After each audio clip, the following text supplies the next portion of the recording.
It's April 11th and we are still in quarantine here in Seattle. What better way to relieve stress by gardening? So after the winter, we are here with my mulberries. They are alive. They finally show some signs, but there's a difference in these mulberry. There's different cultivars. They look the same, as in they look like a stick. Like you cannot really tell which variety is which until they actually fruit. They're not all the same. They have different growing habits and whatnot. And so for me, the first that they're all the same size, but the first to start to be ahead of the other would be my Shangalera.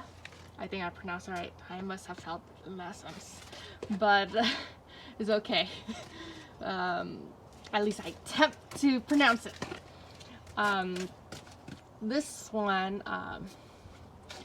seems ahead of the other. Sorry, I'm a little distracted because my little toddler likes to distract me when I'm making videos. This is why my videos are short, for that purpose. Can't remember what I'm saying at times. Here is my Silk Hope. I tried this last summer, and it's along the line of Illinois Everbearing. It's just different though. They're not the same. The fruit may look similar, but they're not the same. And this one we have Wellington. This one is Illinois Everbearing. Like the name is the only difference. Every single thing else is exactly the same. So I think they should just keep the Illinois Everbearing because nobody even knows of Wellington. But for me, I like to find cultivars that are maybe really similar or it is the same and just keep one. You don't need a lot. But there are certain ones where you do want to keep more because they are quite different enough for you to want to collect them. And so this is just a quick video to see what's going on for mulberry, what's happening here.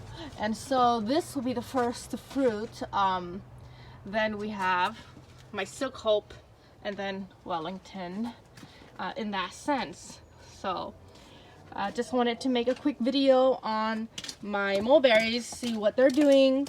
And obviously this is not as exciting as a tasting video, but hey, the sun is out. It gives me a little reason to make a video just so it's something to do.